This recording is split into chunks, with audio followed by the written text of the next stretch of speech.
The small I, it represents or is symbolic of me losing my identity.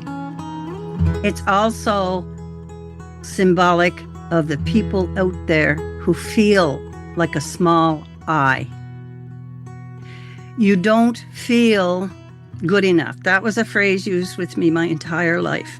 I never felt good enough. I could be perfection. Nobody's perfect. Try reaching for that. But I felt I was never ever good enough. And so, top everything, I was not good enough.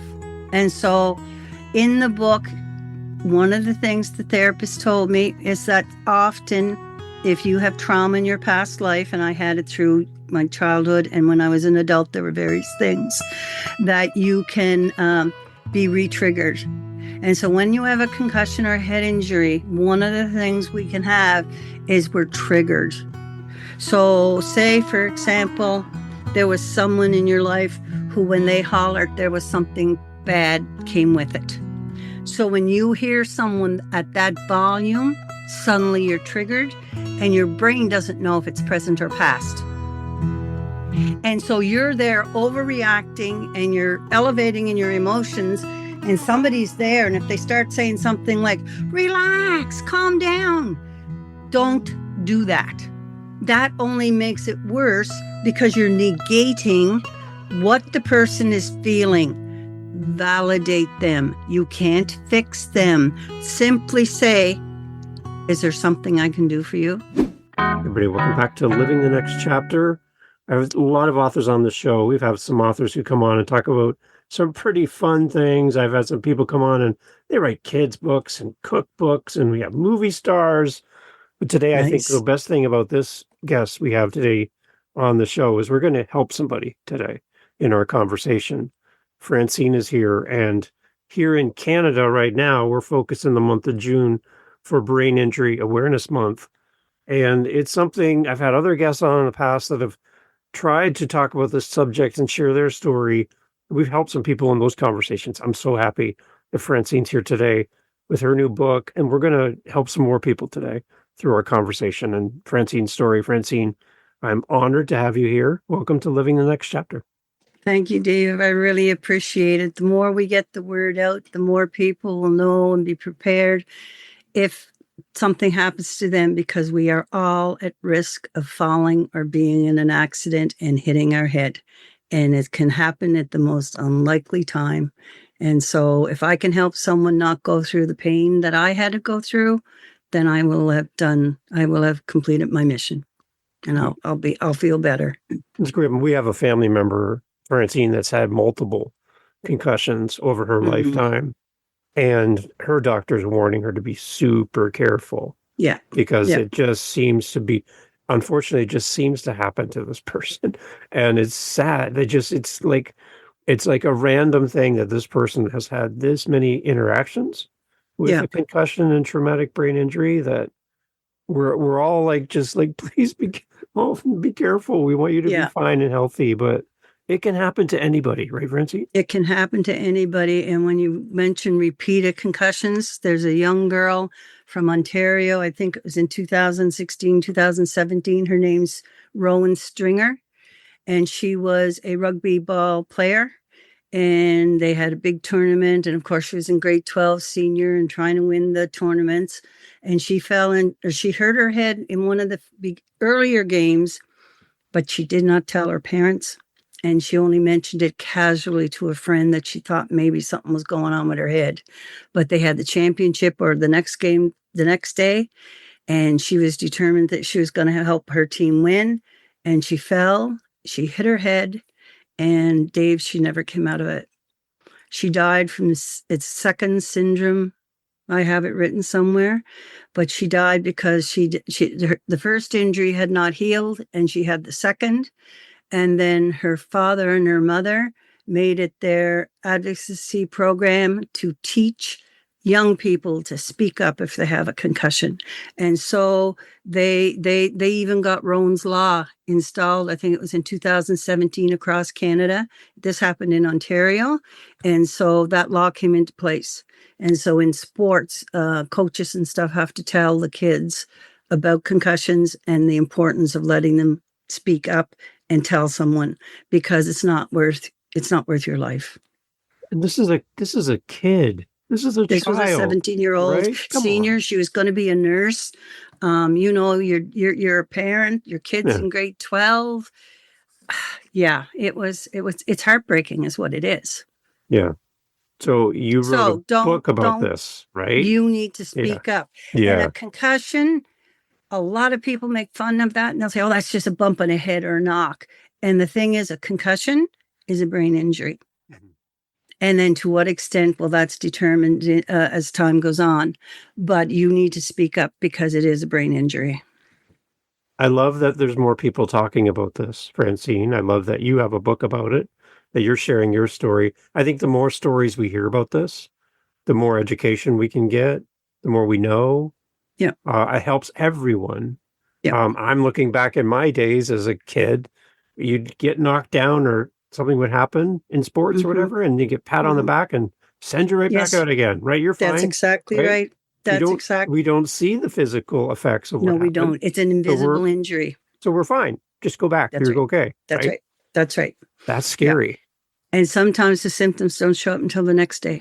Mm-hmm. So, you're risking more injury on injury.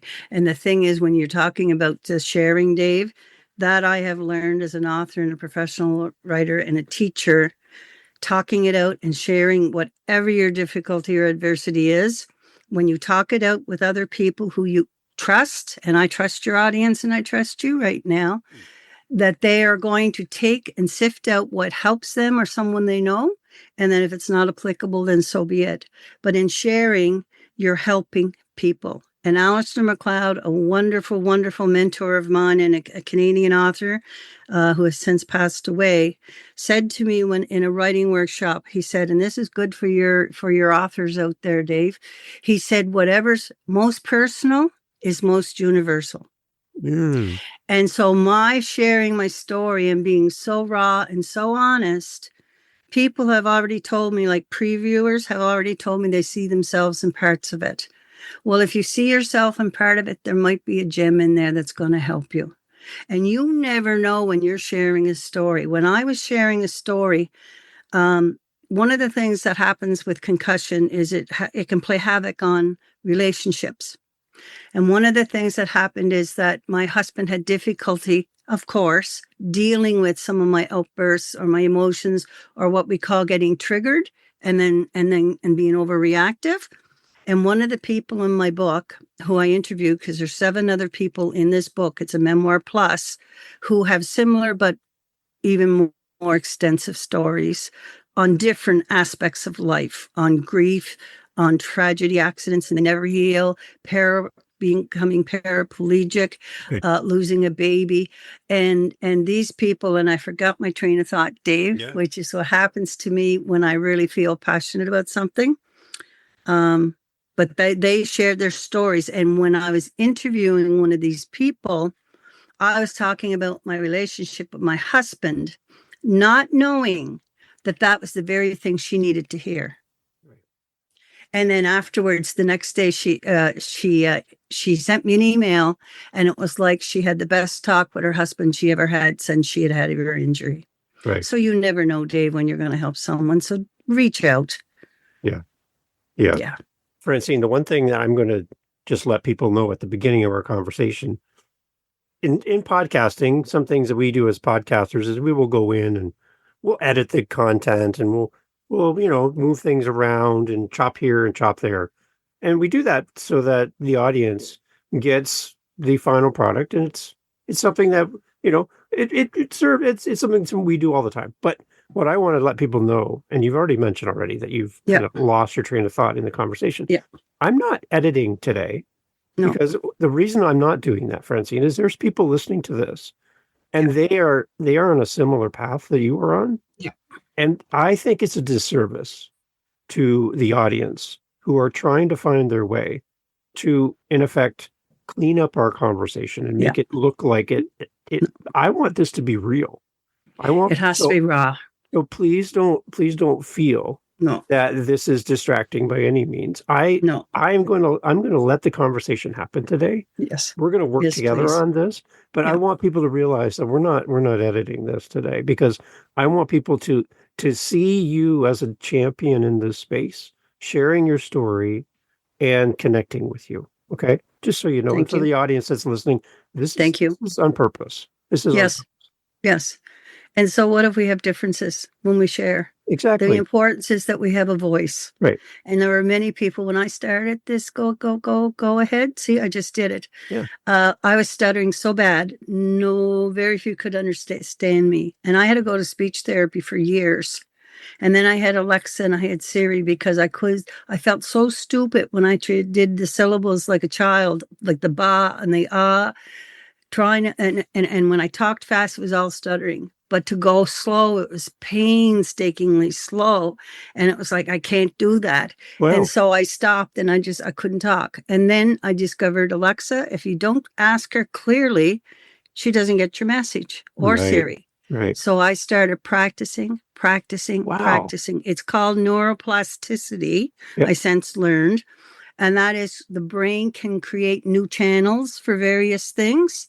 So the more you practice, even if you're perfectly healthy and you decide you want to learn how to do something, practice gets you there. Okay. And so it was 2021. I fell into 616, and it was 2021 before I started talking relatively clearly. And I mean, I was a very articulate person prior. So now I'm starting to get better, but it does bring that pressure back on my forehead sometimes, because right now I'm probably a little bit under pressure because of wanting to get this message out, and I shouldn't Right. be. And you did all you could to make me calm, but I feel so passionate about this. Yeah. Because I was in a bed on a boat. I was on a boat on rough seas for 4 months, and I couldn't get any help. I didn't know where to go. And so I sent out a distress call to my sisters. I have 4 sisters living, and 2 of them, one said, I'll get you help. I'll find out where the doctors are that know about concussions. You need more than a GP. You need someone who knows about concussions. So I found Dr. David Cudmore in Antigonish, Nova Scotia. He had a concussion clinic, which evolved from the St. FX University sports teams. Okay. And so I worked with him. But one of the first things he said to me is that had you gotten here earlier, your recovery would have been faster. Really? Okay, that's good. Yeah. That's good. That's good information. You need to go immediately if you hit your head, if you're in a car accident, and be careful. If you're in a car accident and you're shaking all over the place and you didn't hit your head, you can still get a concussion. Right. Because it's the brain jiggling inside the skull that causes a concussion. And Mary Janet, I did a preview with her in the past. She hosts a podcast, a show called Tunes and Wooden Spoons, which evolved from baking. But what was I saying? You were on her show, right? Sugar. I was on her show. Yeah. But I was going to say something before that. It'll come back to me. Yeah. It's important. Yeah, it'll come back to me. Yeah, you can tell. Yeah. When did you talk to her on her show? When did I talk to her on her show? Just recently, June right? 8th. June 8th. Okay. Yeah. June 8th. And it was an hour podcast. You can find it on my Facebook or on my webpage. Yeah. And it was like this, a very real conversation. And this is what I was going to say. She asked me straight out. She said, I always heard that you have to black out so for it to be called a concussion. Oh, really? Okay. That's false. That's false. Yeah. Okay. And in the last 10 years, I've discovered a whole lot on concussions. So if I hit my head or my head jiggles around and I keep my consciousness, that's one level of concussion. This is an old ranking they had. Some of them are doing away with it. If you black out for like a minute or two, which is what happened to me, that's another level of concussion. And then they call MTBI, which is a mild traumatic brain injury. Okay. Yep. And then if you have really hit your head and there's structural damage and bleeding, a brain bleed, that's a traumatic brain injury, which is a TBI. Okay. It gets confusing, Dave, Yes. because they have things like ABI, which is acquired brain injury, They have, I think it's SPBI, Mhm. which is a sport traumatic injury. Okay. So out in that world, bottom line, there are different levels of head injuries for sure. And I want to tell you this, if I can, for a minute, and Sure. then we'll get on to the next part.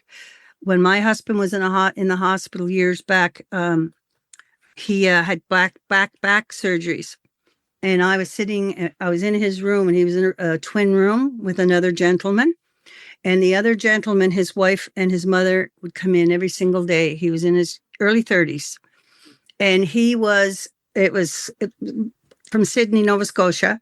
And it was starting to fall. Ice was starting to fall. Sleet. Yeah. Yeah. And he was just going to go for a little jog. And he fell in the driveway. Now, his wife didn't know because he was gone for a while. So someone going by found him.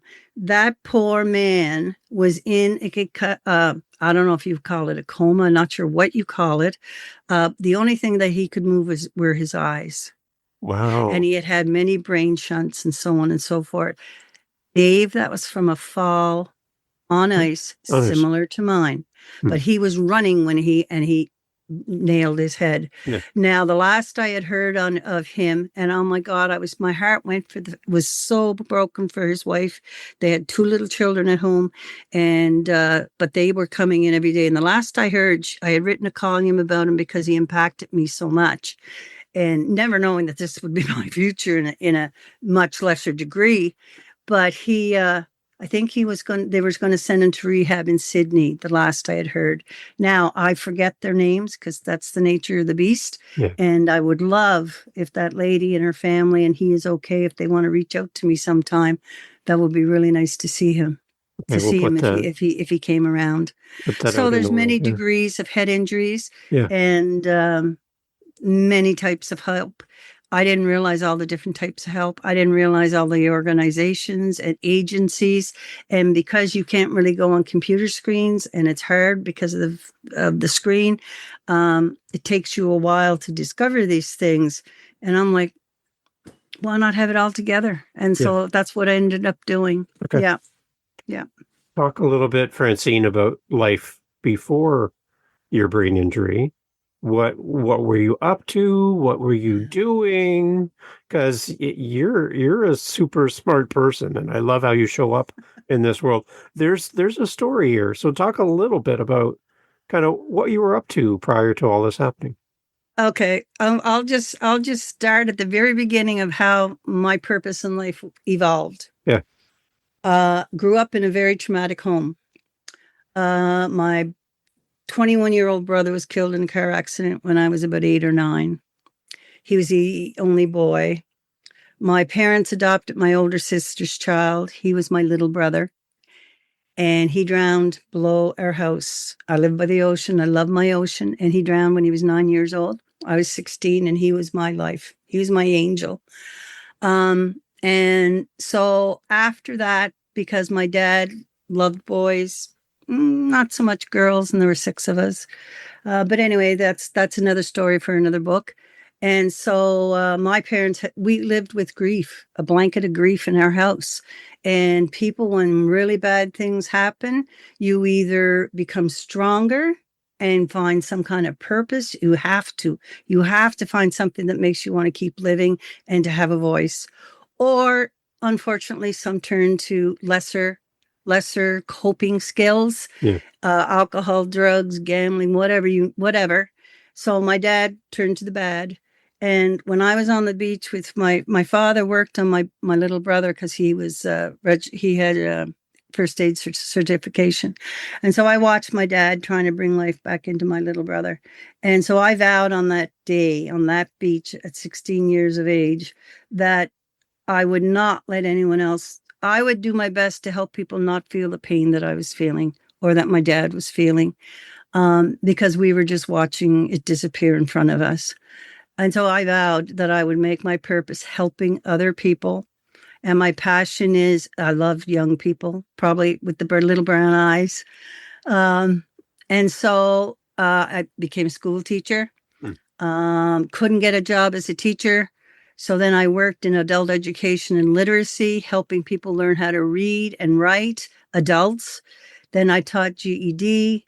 Then I formed my own business, my own company for 3 years, educational outreach. I was a consultant, educational consultant, and a freelance writer. Then in 1997, my husband said to me, "Oh, there's a job interview here or a listing for teaching." And I said, "Oh, I don't know if I want to do that." And then I said, "Oh, but the kids, the young people." So I applied. I got the job in 1997, and I was in the public school system until 2016 when I fell. Wow. And when I was in the teaching system, I wanted to help other teachers because I was kind of a little older. And so I would do training and certification. And then I got involved in provincial pursuits, and I got involved in some national pursuits. And they all had the theme of helping others and teaching others. So when I fell, I discovered through retrospect that I gave too much of my life to my teaching. It's okay to have a passion, but I made a flower with the petals, and as an activity, I don't know if I do it in this book, but I do it somewhere. And I ask each person, I said, just look at that and put your petals on this center of this flower and see what it looks like. Mine looked like a baseball bat, one big one and just a circle. And that was it. And I'm like, my God, my family, my whatever. And so my friends disappeared. This disappeared, that disappeared. And then when I fell and hit my head, well, guess what? My whole identity was gone. I didn't know who I was anymore because everything had been channeled into that. So then I went through the process of becoming better. And as I found help for me, my physiotherapist said, "Well, why don't you keep a writing journal? Because that's one of your strong things from your brain." Right. And I said, "Yeah, I can do that." And so as I kept going with that, I used to do features, also feature writing, feature articles, and I would interview people. And I had done a book previous called Rose in November, which was published in 1994. And that had stories of people who had such incredible devastation in their lives, but yet they were such wonderful salt of the earth people. There was one little lady, I call her little because she was smaller, petite or tiny. I apologize if I'm not using the right words, but she worked at Woolco, which was a predecessor to Walmart. Yeah. She worked in the ladies' department. So when you went in to buy something, this was this big smile on this lady. She was so welcoming and kind to anybody that came in. Then I found out that she had a child who was disabled at home, who was basically in a crib or a bed. And then I found out that not only did she have one, she had two, she had three. Mm. And this lady looked after these children. And yet her story in that Rose in November book, it would just blow you away. And then there was a man, and I'm sorry, I know I'm digressing, and there was a young man, and he was Creighton, can't remember, he's since passed, not related to, but a tree fell on top of him and he was paralyzed. And in my interview with him, he said to me, "I'm a better man now than I was before." Mm. So that's the theme, Dave. Yeah. And so with kids, I want to help kids because when I was a teenager, I had nowhere to go. Like this theme runs through. There was nowhere to go. Who do I get to help me? Who will trust? And then it was when I was an adult, the first time I picked up the phone to call and see if I could get a counselor, a therapist, that was the hardest part I ever did, to make that phone call and make that first step. But you know what? It makes a difference because there's people out there who have training who can help us. And so that's basically where I'm at. When as the book was being written, once I was going back into it and I was finding, hey, that works today. I forgot about that. And then I'd find something else and I said, oh, that's really good. I'm going to use that. And then it dawned on me, this can help other people. So then I started collecting everything. And I started interviewing to fill in some of the holes. And I said, well, I'll give that to someone if I know somebody who had a concussion. Right. And the more I started using it, the bigger the idea came. And then the idea of the book was born. And then I struggled with the title because first it was stolen. Then it No. was one was stolen because my identity was stolen. They were all verbs. I can't remember what the other ones were, but they were of Wow. that kind. And then one was acceptance. And then I looked at it and I said, BS, I haven't accepted this. Yeah. And then it took a while. And then I realized, because of my identity being lost, where did I go fit? And the title has a small I in it. My high school English students would laugh like crazy. Mrs. Gillis, that's grammatically incorrect. Right. And I would say, you know what? It's intentional. Yeah. You're allowed to use grammar mistakes in writing when it's intentional and it has a further meaning. Well, a couple of the kids took that on and said, well, I'm using that intentionally, Mrs. Gillis. So watch what you say, too. There you go. Okay, so tell me the intent behind the small letter I. Why did you choose to do that in the title of the book? The small I, it represents or is symbolic of me losing my identity. Okay.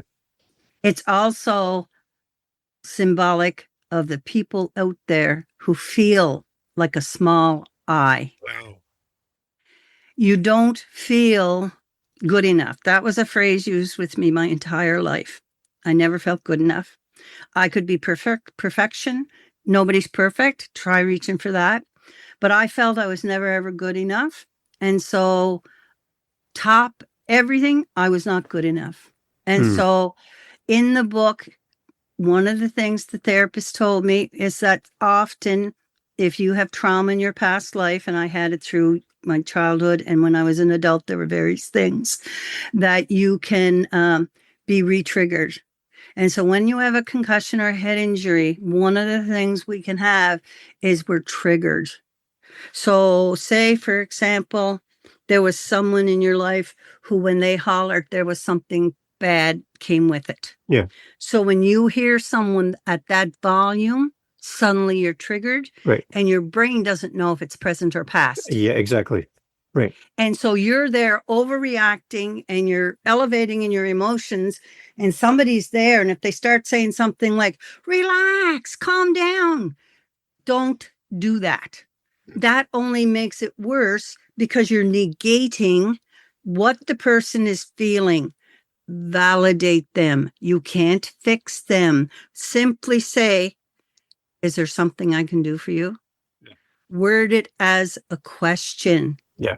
Would you like me to get you a cup of tea? Just word it so that there's no shame, no blame. Because when we're feeling bad about ourselves, you don't have to tell us that my voice is too loud. You don't have to tell me that I'm starting to sound a little cranky. Yeah. The person knows that. Yeah. So give them, use compassion. Use compassion. And just, I find, if in the book, I give a lot of techniques and strategies for people to use, because it's very difficult when you're in that situation. And I think the divorce rate is even higher. It's substantially too high, because again, you're living with sometimes the worst thing that somebody said to me, you're not the same. And so then your heart breaks because you want to be the same and you try to be the same, but you'll never be the same. Mm-hmm. Your heart can be the same. Your essence, your spirit can be the same, but I can't go from A to B in a straight line anymore with my thinking. I kind of weave around a little bit, and it'll take me a little longer to process what you're saying. So if you're someone who's coming at me and talking very fast, and I'm too shy to say, could you slow down, please, or lower your voice? Yeah. That's not rude or ignorant. That means, hey, I want to hear your words. You're valuable to me. But if you don't slow down, I'm not going to hear them. Right. So it's a different way of communicating sometimes. I think just being gentle. Gentle is extremely important. Right. Gentle is, I've said that so many times, just be gentle with me. Give me the time I need to get where I need to go. Yeah. Yeah. Right. Yeah. I think that's something that all of us can do better, is just being gentle with our kids, with our parents, with each other, our partner. That gentleness. Yes. And that love and space, yes. I think, is something that all of us can use, especially for those people who are dealing with Yeah. something like this, right? Yeah, absolutely. And stop yourself if you think you're going to say something that's not necessary or productive. Just Judgmental, stop yourself. right? Judgmental. Oh, don't. Yeah. It's Yeah. like some people, because it's an invisible injury and they can't see. And I mean, with women in particular, we can put makeup on and a whole shebang, and we can get all dressed up. And some look like, wow, does she ever look good? Yeah, but you must be okay now. But they don't see the invisible, like you went out for an hour and then you're in bed for 4 hours the next day because you're so fatigued and your head's spinning so bad. Or when you come home from something, your head, there's a hum in your head, like there's a noise, like a pain or a pressure, and it's just there and it's just whirling around and it's crazy. And some will get tinnitus, which I have, which is noise. Since I fell, I've had noise in that left ear and it's never gone away. Really? Never gone away. Yeah. And so it's even little things like that can, there's a lot of things. And with the concussion, which I'd like to make sure your audience know, that I didn't realize so many things can be affected by a concussion or a head injury. It can affect other parts of your body. So my hearing in my left ear, I wasn't hearing very well, but it got worse for some odd reason. My eyes, I didn't have my balance. I was drunk because I was on a boat and it was rocking, and I'd get nauseated and I was getting sick. So your balance, my vestibular was off, which is balance. And when I went to my first or second physiotherapist, she gave me a weighted vest to wear because I just couldn't ground myself. Like, where was I in space? So I wore a weighted vest, I think, for about 6 months to a year. Now, I mean, I wasn't severe. I don't want people to get the wrong impression. I was not severe. I was just 58 when I fell. I had some other health conditions. I have fibromyalgia, which is up there with some of the same kind of symptoms. So it made it more difficult for me. But it wasn't really as severe, except for the vestibular part. And so I wore that vest. And then she sent me to an eye specialist, and they discovered I had post-traumatic eye syndrome, which is common in 80% of concussions. Wow. So what's happening is the eyes, they can't determine where they are in space. So your body's like you're on a tilt sort of thing, but you don't know you're on a tilt. And so I had post-traumatic eye syndrome, and I had what was called a midline shift. So where you stand up straight, I was standing to the left and back, thinking I was straight. Now, this is the most profound therapy apparatus that I experienced. This eye specialist got my vision, my eye vision, my prescription. And then she took me in this long corridor and she asked me to walk the corridor. And I walked it and I staggered. So when I came back, she put a sample of my glasses on, but she put what's called yoked prisms in the glasses and a blue tint. And the blue tint is to help with the severity of one of the things that was the worst was sunlight, the bright sunlight in summer. So you couldn't really go outside. The gray, cloudy days were better. But this tint helped kind of bring down the vibrancy. So she put those on me, and I walked that hall as straight as an arrow. Because it was like a crutch for your eyes. Yeah. It was allowing me to know where I was in space. So I still have a pair of those. I eventually went from 40 to 30 to 20 to 10% blue, but my prescriptions still have the prisms in them, and they just help me to walk straighter. And so these are some of the things that are obviously making you feel dizzy because, right, your eyes are out of whack. And so it can affect those things, and it can affect other parts of your body too. But that's why they say every concussion is individual. And that's why there's similarities, but we're not all the same. So with my concussion doctor, what he did is he would analyze or assess me. And then he said, I think you should see this specialist, or I think you should see that specialist, or I think you should see that specialist. And I try to make it funny, Dave. There's a section in the book, and all of my therapists were so nice to me.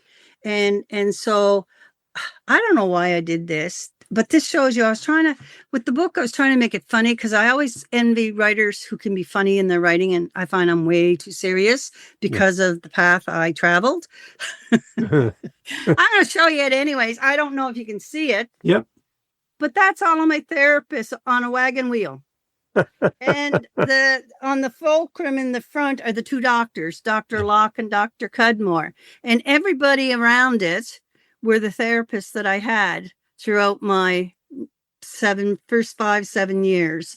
And they helped me tremendously. And they're all in the book. And they all give their expertise and suggestions. And they're also in cartoons and comics because I'm reading some of this stuff and I'm like, geez, make it kind of funny, right? So there's one lady, my physiotherapist in New Glasgow, Nova Scotia, and her receptionist was so nice to me. So I made this comic, and I don't know if you can see that. Okay. Yep. Good. And so it's just something basic, as it's been a long stretch, I say to the receptionist, and I've got my legs. Really wish I was that skinny, but I wasn't. The nice thing about a book is in here, I can make myself as skinny as I wanted. Audience, just FYI, I have a little more weight than the book shows. and then the reception says, it's been a long stretch. And she says, but did it work out? So it's starting to work out. That was a good one. So the eye is still small, Dave. I'm not sure if it'll ever get to a capital. Because that good enough haunts me and it's a voice that's in my head, but I would try to push it away and I'm pushing it away. As far as the book goes, the more people I help, I suspect the eye will start to grow. Great. I like that, Francene. Yeah. For the people listening, Francene, and they're thinking about giving this book to someone else, as well as buying a copy for themselves. So let's get two books sold right here. What would you say to somebody who's thinking about buying the book and how this book can help them? What do you want to say? I would say that because the pain, I believe that in our lives, we don't have a say in where we're born. And until we get to a certain age, we really don't have a say sometimes in our choices and our decisions. But I've been through some of the most painful things in life. And I think a lot of your listeners have also.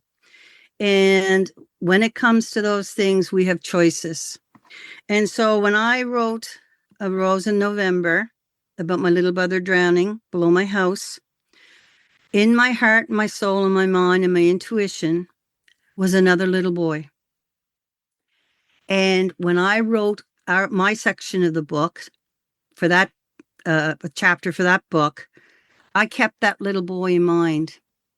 And when he grew up, he landed on my deck about 6 months after the book came out. He was the little boy that was with Frankie at the beach. He came up to the house knocking on the door and said, Frankie's gone under, Frankie's gone under. Dad had just gotten home from a heart attack. I was home in the kitchen looking at Mom and Dad, and I said, I have to go with Dad because he could drop. So that's why I landed down there with him. That gentleman had the gracious kindness to come see me. And he said to me, Francene, I never knew how the family felt. I carried that with me my whole life, and I became an alcoholic. And my sister asked me to read your book, and I read it. And he said, I want to thank you because there was something in there for me. So in this book, where did I go? If you've ever struggled with making decisions, not feeling good enough, if you've dealt with grief, there's books and messages about grief. If you've dealt with concussions, all kinds of resources, a narrative, almost a textbook section on education and awareness and what you need to know from the leading experts and up-to-date evidence from the last 10 years. Dr. Charles Tater he's a neurosurgeon who works out of Ontario. He's the head of the Canadian Concussion Commission or something to that effect. I apologize, Dr. Tater. He is brilliant. He has a webinar series that came out in 2024. I'm going to make sure those resources are on my webpage Right. Because it's not just the book, Dave. There Yeah. might be something that we discover after. And so I'm posting on my webpage as I do this. There are resources in here. If you know anybody who had a head injury, if you know anybody who has lost a loved one, there's a lady in here who was and is paraplegic. I was watching TLC in 2016-17, and this lady was sitting in a wheelchair, and she was telling the story of what had happened to her, and I'm just shaking my head with such incredible incredulousness. And then she said, "I'm here because I want to have a baby," and she did. And she and her husband, and it was a phenomenal story that kicked me in the backside and said, "Quit feeling sorry for yourself, get out of the house, start trying to do things." But I felt I had no purpose. So if you've ever felt like you've had no purpose, or how do I find my purpose in life? This book tells you. It doesn't say, "Oh, this is your purpose." It gives you things to think about. In this book purposely are quotations, because when I was down and when I had nobody and where do I go, I pulled quotations. I'm a teacher. I taught English literature. So quotations lift people up. They're really easy. A quotation a day. A cartoon, a comic, find something funny. Like get out of if you're in a very narrow, small world, exposure, start finding a chance to move out of that. And there's a section in the book where I'm very, very small and I'm on a petal of a flower or something like that. And I'm like, it's time to get out of the darkness and into the light or something like to that effect. That's not what it is, but I can't quite remember. And then because I knew that I couldn't read text for a long time. Do I admit this to people? I haven't been able to read a book. The only way I can read a book is through on the screen, and then I can make the print really big. So this book is coming out as an ebook in about 6 months' time. So one of the things, I did not want the pages of the book to be dense. So there's visuals. I designed over 100 visuals, Dave. That was for my eye therapy. So when I was doing it, I said, well, I might as well have fun with it. So I have funny cartoons. But then I said, you know what? If I can't read 2 pages to find out what syntonic treatment is, because I had 2 sessions of syntonic treatment, which is photographic color treatment for the eyes, because the eyes are supposedly one of the closest links to the brain. Yep. And so by putting that light in, it regenerates some of the cells and or synapses. I mean, I'm not a neurologist, so forgive me if I'm not using the correct words, but you get the idea. You get the picture. So then what I did is I started making infographics. So you can look at one page and say, hey, there's ideas for a simple task with a brain injury, or is it? So there's one, and you can't read the whole thing, but I list all the steps, because if you don't have a brain injury, you do it automatically. Yeah. If you have a brain injury, you got to go through so many steps. So I'm looking at you, I got to pay attention to your face. And then I got to look behind you, and I'm seeing all those other visuals. Yeah. And then if you're talking, I got to listen to your words. And then that pattern, that upcycle on your t-shirt, that maple leaf is driving me crazy. I want to drink of that Pepsi or Coke up there. What's that blue thing over there? And look at that great big mic. And so there's 20 steps just to have a conversation with you. Right. And so people don't get that. No wonder I have to take time processing, because I got to get all of that into my brain and then learn to focus on what you're saying to me. And it's exhausting. It's exhausting. It's mentally exhausting. I learned that there are different types of exhaustion, and I take the experts and I place that in the book. There's mental exhaustion. Dave, I was so exhausted to have a shower, and I would cry, and I could not have a shower in the morning and then go somewhere. So I can remember having a shower and halfway through it just stopping and getting out and going on the floor and bathroom floor and crying. The fatigue was that severe, because it seemed, I guess, the more that the brain is working and trying to do these things, fatigue is really, really, really bad. And I learned that you should never go over your threshold. Right. And your threshold is that, and there's almost a dichotomy here. There's a threshold of like, okay, you're at max at 60%, you're starting to show symptoms, your voice has got a little edge to it, you sound a little bit irritable, go have a rest. Okay. But now when I saw a naturopath, and this was only in 2024, she explained that I was so fatigued that my body was just depleted. So we had to build the body back up. So guess what, folks? You got to eat properly. You can't eat the chips. And so you got to take care of the brain by taking care of the body. Right. And exercise is one of the most important things. There was a quotation I used with Mary Janet, and it says that the outdated pieces of advice that are still offered about concussion. Researchers and experts know infinitely more about concussion than they did 10 years ago. But is that information getting out to the public and the parents? And that's from a wonderful concussion organization called Parachute Canada. Concussion, It's Not All in Your Head, January 26th, 2023. And so that's how I have a lot of quotations in the book. I source the experts. I'm not an expert. I'm just telling my story. Good. So there's experts, Parachute Canada, Brain Injury Canada. There's a lot of really solid organizations there. For the most part, I'm sorry if I missed any, but I have about 10 pages listed in the back of the book. And the experts, let the experts tell us what we need to know. It's great. Francene, for the people listening, they're interested to come and see your resources on your website. They want to connect with you, get more information about both of your books.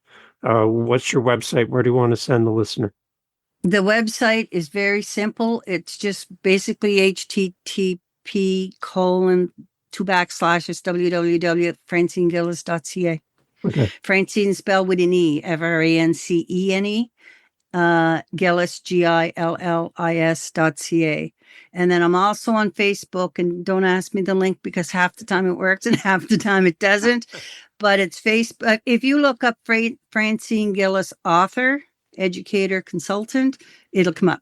Okay. And there's a little A there and a little E, A for author, E for educator, and C for consultant. And then I'm sitting on the A or one of them in a tiny little form, sort of like my small I there, Dave.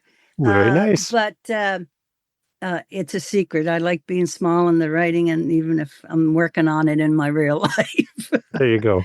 I like it. There you go. Now, I didn't talk to authors. Did you want me to do that? No, this is Francene. You've talked to all of us. You've shared so much, and I want to honor your time and honor you. And I just want to thank you. Like before we jumped on, you're trying to think about how we're going to go through this conversation, but you have showed up, Francene, and you've helped so many people by sharing your story and your books and your heart. And when I look at that little small letter I in the title of your book, that's substantial. And I think even though you've made yourself a little smaller with the I think what you've done has helped so many people. And I love that you're focused on others as your main focus. Yeah, I love that. That my mantra is help me help others. And that's exactly what you're doing. We need to get the word out. We need to get people talking about head injuries and concussions so that we are educated, because I have the stats on how many people know about concussions and what some of the spin-offs are. And this needs to be done across Canada, the United States. I mean, it's not just it's not just local. It's a big problem, and we're in the millions. We're in the millions of people who are living with head injuries, and there's so many happening every single day. Yeah, Francene, thank you so much for doing this. Thank you for being part of the show. You're more than welcome. I'm a big fan of you. I'm a big fan of how you help others and your heart for others. Keep that heart, keep that gentleness. Comes from my little brother, There you Frankie. go. Keep that love going. 9 years old. Yeah. Yeah. Thank you. Pass it on. Yes, we will. Do what you can wherever you are, as you are doing, Dave, yourself. I picked up on that. Kindred spirits. I hope that's not an insult. No. And continue. We do what we think we do. What you do best. and share it with others. There you go. Great way to end, Francene. Thank you so much. We'll have all the links, everyone, for Francene, her website, Facebook, where to buy the books. And I'm asking everyone, when you buy both of Francene's books, leave a great review. Let people know why you bought this book and what it spoke to you about and what you got out of this. So more people will also buy the book and help more people. That's how we can all help Francene reach more people, just by leaving a great review when you buy her book. That's absolutely correct. And you can get the book anywhere. You can go into any bookstore and say, I'd like to order that book. Or you can order it direct from me if you don't mind paying shipping charges and having a little autograph or whatever. Some people like personalized books like that. But you can get it pretty much anywhere. Amazon, Indigo, but any indie bookstore. I had friends who just went into random bookstores and asked, and they can look it up on a computer, and away you go. There you go. So, excellent. Thank you. Thank you so much, Francene. Thank you for being part of the show. Appreciate it. Awesome. Take care. Hey, as we exit the podcast, as we leave out the door, I know the car's running. Somebody's eagerly waiting for you to get out there and go home. As we exit the podcast, I just want to ask, if you have time, I would truly appreciate it. We ask for you to do this for our authors. When you buy your book, we ask you to leave a review. Why? Because it means a lot to the author and it tells other people that the book is great. Now, you don't hear me ask for this very often, so I'm going to do this here because we're friends, right? You and I are friends. I would love a review of this show because it'll tell more people to come and listen to this podcast. So if you have Apple, wherever you're listening, there's probably some way to give a star rating or leave a comment about the show. YouTube, you can always leave comments on YouTube. Every episode's there. I'd love to hear from you. Leave a review, leave a rating, and share this with somebody. That's probably the best way to grow the podcast, is for you to share it. And by listening to the end of the episode, like you're doing right now, tells all the apps this is a good podcast. So thank you for already helping me by listening to this part. But go leave a review. I'd love to hear your thoughts. And thank you for being part of the podcast family. Take care.